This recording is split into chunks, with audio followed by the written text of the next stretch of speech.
Welcome to another podcast from Carrot Scale. My name is Greg Greeners, and I have the opportunity of welcoming my guest today, David Klementz.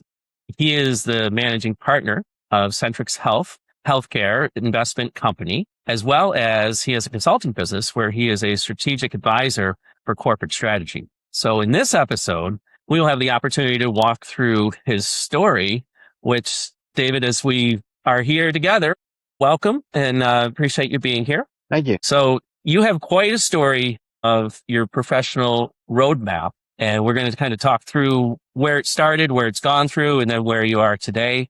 And I found that within your story was really a cool piece that you had a strategy a long time ago that you recognized, and you brought it to full circle, which is some of what we'll talk about today. And so why don't we start out where the school a long time ago started you in your educational process to today? Yeah, my undergrad was in finance. And so my first early jobs were in finance analysts and things like that. But I always kind of had a vision towards wanting to be a CFO of a larger corporation. And so for me, with a longer view towards my career, I kind of envisioned a wall, if you will.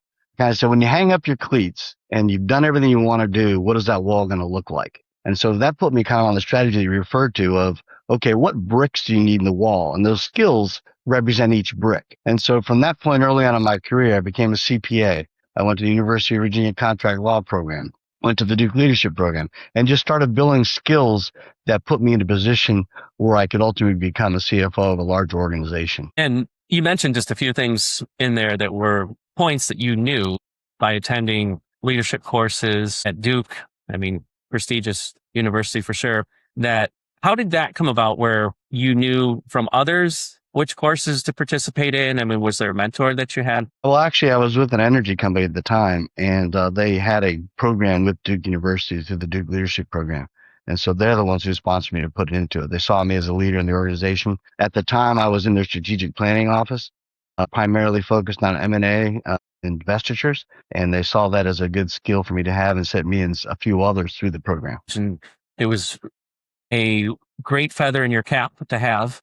And I'm sure you learned a lot from others that you've used throughout your years. But you learn a lot about yourself too. Well, that's the idea, right? They test you and push you. Well, we talk a little bit about the program and why they wanted you to participate in, how they tied it back into your leadership at the company. Well, at the time, we were a small North Carolina energy company. We were doing great expansion. We actually bought another energy company down in Florida. And we took the two $5 billion companies, made a $10 billion energy company out of it, which was then Florida Progress. And the roles then evolved from that into different business units within that. So, for example, I spent time after the acquisition, combined the two companies, spent time in one of the subsidiaries and selling those off. Those were not part of the core assets. We had to divest them.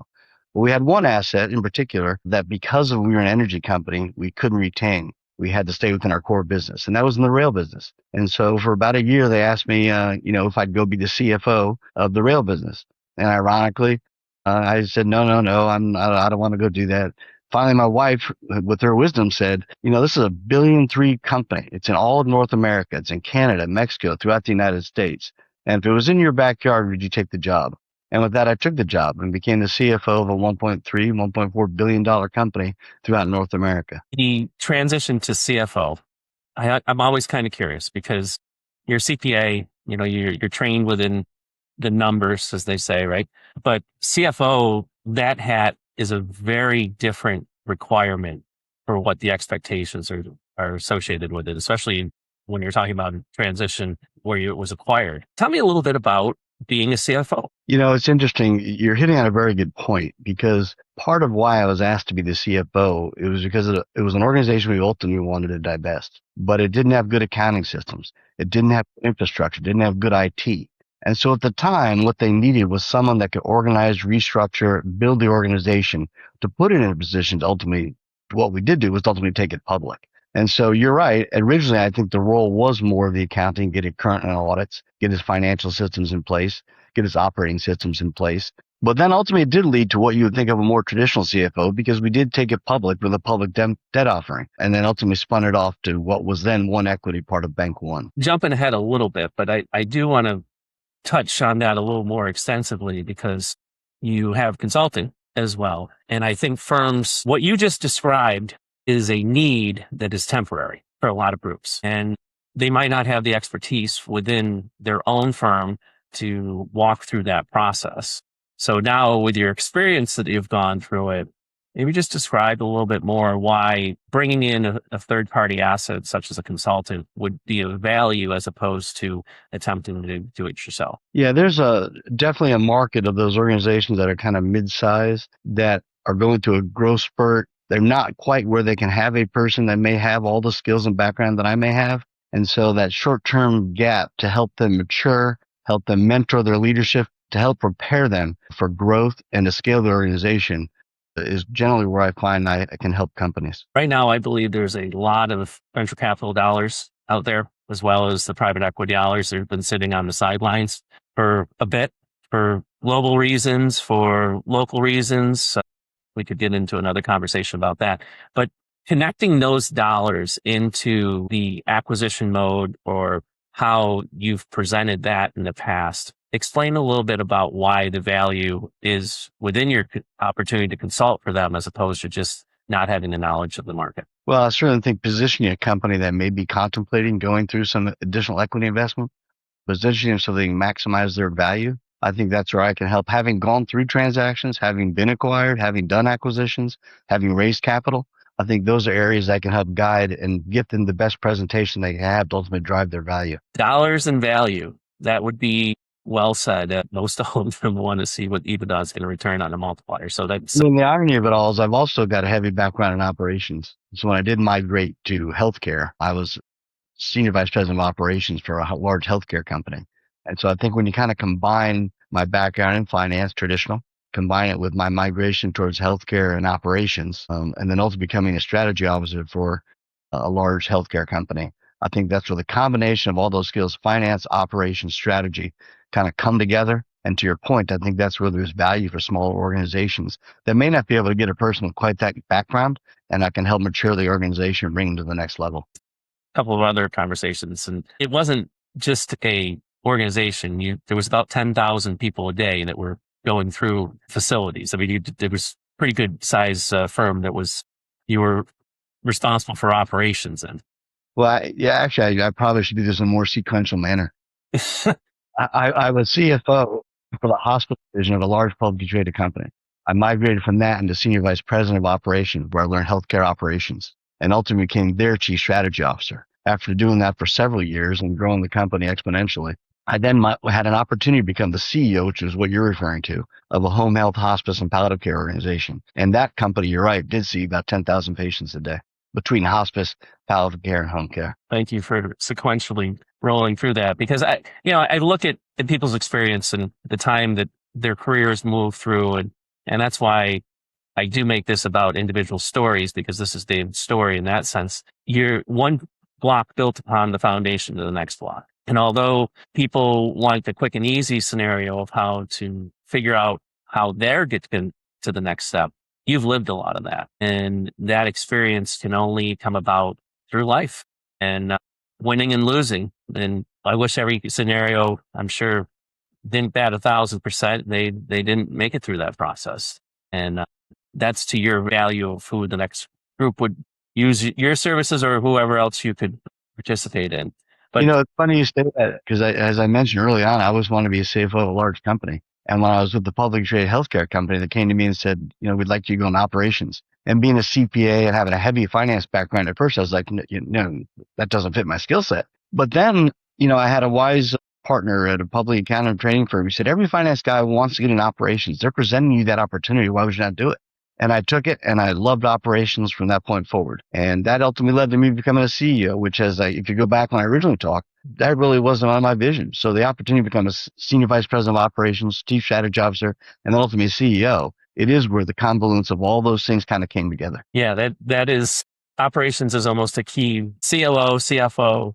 And there was a time in the last 10 years that a lot of CFOs were being pulled into the CEO role, which ironically, before that, it was always the COO that was being pulled into the CE role. So, the private equity and venture capital people really wanted a number answer as compared to an operations manager. And I think you lived both segments of that. I do think good COOs probably have a pretty good CFO background or finance background. It's how you know how to get into the systems, how you know how to use data to drive performance. So I do think there's a strong connection there. We agree. So if you don't understand the numbers and how zeros and ones and X and Y, and I mean, it is the basics of success when you get into operations and understanding that piece, which again, you've lived both sides of that. So let's back up a little bit to the one that I skipped over, which was your SDP role, and how that progressed into becoming the CEO. Well, first I was SVP of operations. And so I had supply chain and all the operational aspects of the hospital and healthcare. But whenever we did acquisitions of hospitals or joint ventures with partners, they needed an operations guy to come help speak to them. Well, at some point in time, our business development wasn't growing quite as fast as they wanted. So they came and tapped me and asked me, well, you got a background in finance. You've got the operation experience. You're already involved in acquisitions. Would you run this organization for us? And so it evolved from an organization that just had business development to I had a couple different aspects of it. I had strategy, which could be technology, it could be partnerships, but I also had business development. And so that's what it evolved into. Is again, back to that confluence of all those skill sets and dabbing my toe into it, but then wanting to expedite the level of growth. And so that's how I got involved in the SVP of strategy. I believe one of my strategies all along from business development side has been a three-legged stool. And you basically need to have your ops person, your business development, and then obviously the champion of what's going on. And in healthcare, that was usually always a physician or someone who was clinical that was tied back to it. And if you didn't have that three-legged stool and one of the legs was not very strong, it'd fall over without fail. Yeah, like it just... Well, I guess, it's fortuitous for me, but I kind of had those three skills, three legs within my own skill set, which I think is what enabled me to accomplish. Of course, I had a very good company behind me, had a great name, so it did help. But also those skills allowed me to pull it all together to take our growth path on a different trajectory. The teams I've led through the years, I can always look back and say, when you had the strongest colleagues that were in that space, you weren't just rowing together. I mean, you were flying and you would have the best trajectory of success. And being that a lot of my history was in healthcare, it usually was patient driven. So the patients were seeing the results of what the leadership team was putting in place.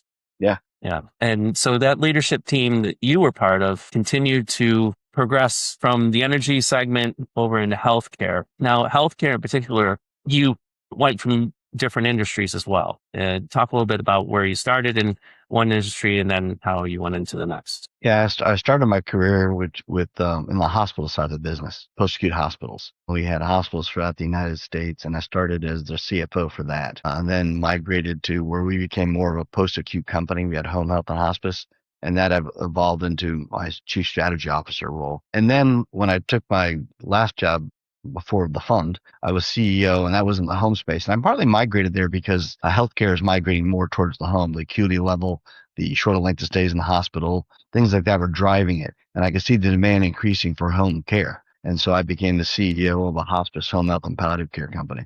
And that's where I really grew to appreciate hospice and home health. I didn't quite have the in-depth understanding I did on the hospital side, but that level of care and the special clinicians that give that type of care is something I became grown a passion for, which is partly when I decided that post the CEO position, I'd start my own investment healthcare company and advisory services for multiple reasons. One was I wanted to do hospice care and home health care the way I thought was patient focused and the way I thought was appropriate. And so we started with our own hospice agencies, and we have several throughout the United States. And we also have an IT program and some other things.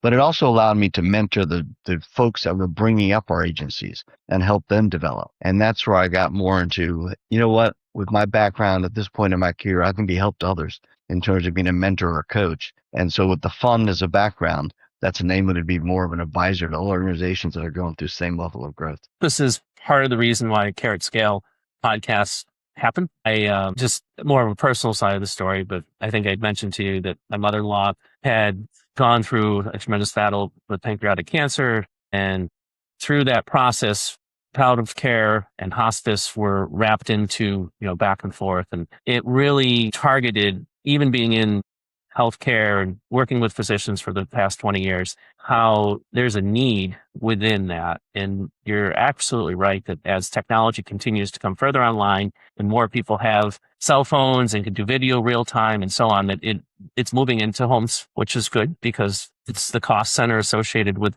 doing it in a hospital compared to certainly having an individual in their space. But within that, that palliative care, that hospice piece is something that always jumps at people as though they're surprised that it's happening. And one of my initiatives has been to really help educate people through the podcast of where it can be done better personally, and then obviously on the professional side as well. But talk a little bit more about this story that led it into the hospice space and why you've been so passionate to grow that piece out on your as well.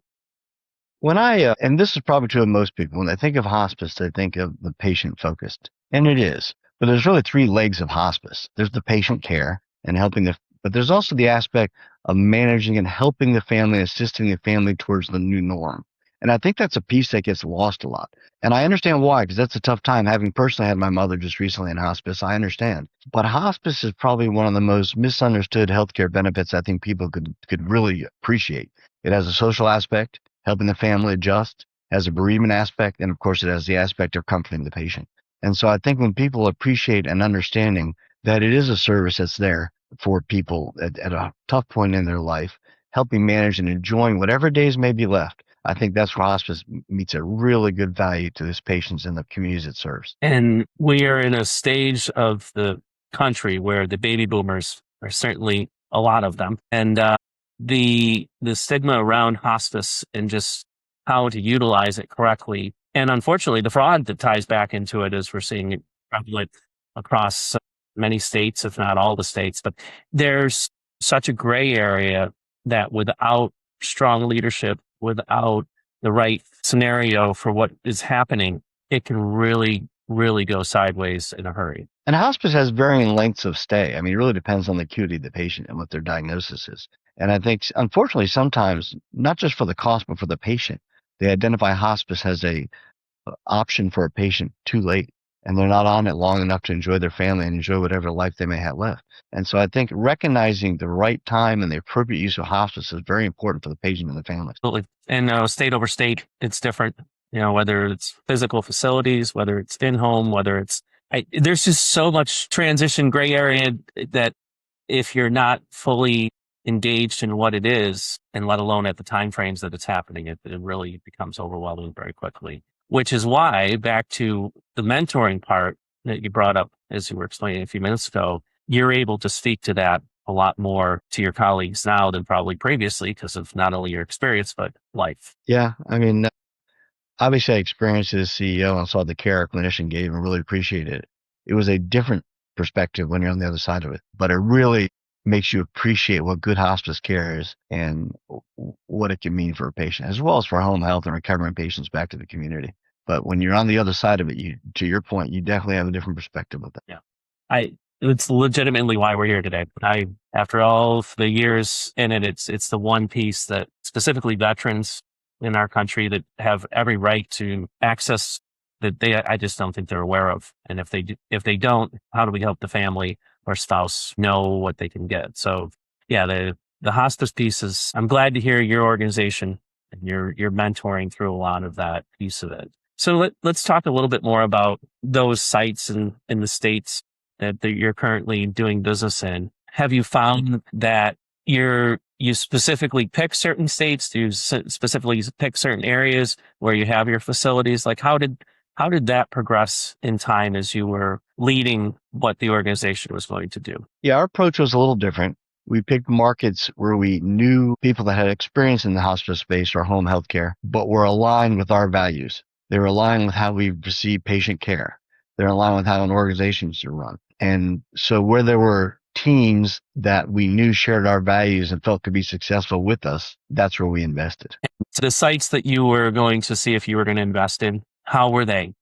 I mean, from one facility to the next, from one organization to the next, I can imagine the culture and vision would be very apparent as soon as you walked in. Yeah, and they're very different. Our strategy and investment fund has really been more of a de novo growth strategy. Buy hospice licenses and businesses that have small volumes and really grow them with appropriate levels of care and grow in the market. So we haven't gone in and done any large acquisitions of companies where you may have some of the cultural and integration issues. We've done much smaller ones and or filed for licenses to expand in our own markets. Again, where we know we have teams that share our vision and share the vision for how we want to provide hospice care, that's where we're investing in. Those teams are so uniquely powerful because as they grow that trust in each of their communities, it rolls into the next scenario, which is the next person that has to deal with home health. And I do believe that is such a segment that when you show how to trust and where to bring those people into that circle, it comforts the situation very quickly because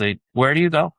How do you pick? And this is a scenario that you're obviously trying to grow and continue to manage as there's more of a need. There's a very local market care level of care, and how you provide for the community you live in makes a difference. And so having people that are in the community and that know the people in the community, that care for the people in the community and want to provide that level of care, it definitely helps the organization. Firsthand, and I've witnessed it on a larger scale as well. It's not a cookie cutter, one box fits all, just throw it out there because very unique from geographic, let alone communities and cultures for sure. So do you see that part of your segment continuing to grow as you're Yes. looking through it?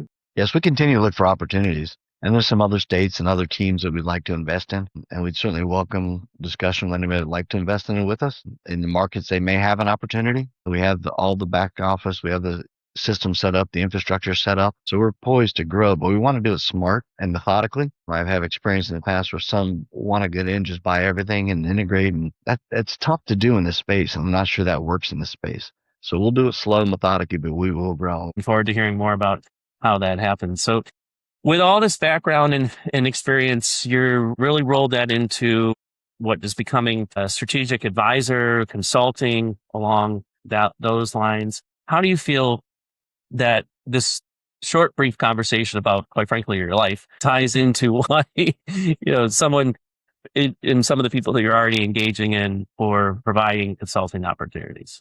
The advisory role has been very rewarding for me for multiple reasons, not just to see the success of the organization, but to see the growth of the leaders of the organization. And I think that it's some level of comfort to them too, I think, with their ability to call me, text me whenever they need me and just get me on the phone and kind of whether they're preparing a presentation for someone or whether they have an operational issue. And I really enjoy being able to be almost like a coach or mentor, but also help them with the strategic growth of their organization. Right now, I think that challenge is so prevalent. Some organizations are growing so quickly and they're trying to backfill internally, which I'm all for home growth. It's good, bring in the people you have and keep going. But in this scenario, in your skill set really ties to an opportunity where you're going to plug and play very quickly to an organization that within a 3 to 6 month time frame can go to another stage of where they're at. It's funny you say that. First thing I usually tell folks is nobody in your organization chooses to fail. So what do they not know that you need to help them understand so they can be successful? Because they don't wake up in the morning saying, I want to be bad at my job. I want to not do this correctly. So someone's got to help that has the experience that can help them evolve to the leaders you need and they want to be. And that mentorship is very challenging in the fast-paced stage that we have right now, let alone typically the individual we're talking about have a full plate and probably 2 plates that they're juggling at the same time to drive the path forward. So yeah, I just say that because one of the first things you do, you sit down, you meet the folks, and then you look at the infrastructure and how they're able to do their job. Because sometimes, to your point, there's limitations. They're overworked, but they're not working efficiently. So what can you do to help that while you're helping them evolve into a leadership role? And as AI is coming in full circle into some of this, I've found that my consulting business is openly helping individuals that have that question in itself. Well, how do I move from 1 to 10 when AI is supposed to do all by itself? That just, we're obviously on the beginning part of the learning curve with all that, but it's heavy lift. It's heavy lift. It's interesting you say that because it's not just that, it's also the remote working. How do you develop a culture with a common view, with a common bond? And my approach has always been to be active, get out, be in person on times. I mean, you can't always be in person, but I think it's important for the culture and the organization that you see each other in person and you interact in person as well. 3-dimensional is still better than 1. I would agree. Although I do spend a lot of time looking at this TV, and I do like being around people still. I do like being around people. You can't beat the convenience, and I'm not putting it down at all. It's really a discussion of how, with what we have for technology and AI, are we going to keep cultures and develop cultures on a go-forward basis? It can be done. It absolutely can be done with intentional behavior, I should say. It just doesn't happen. You have to do it, which is for sure.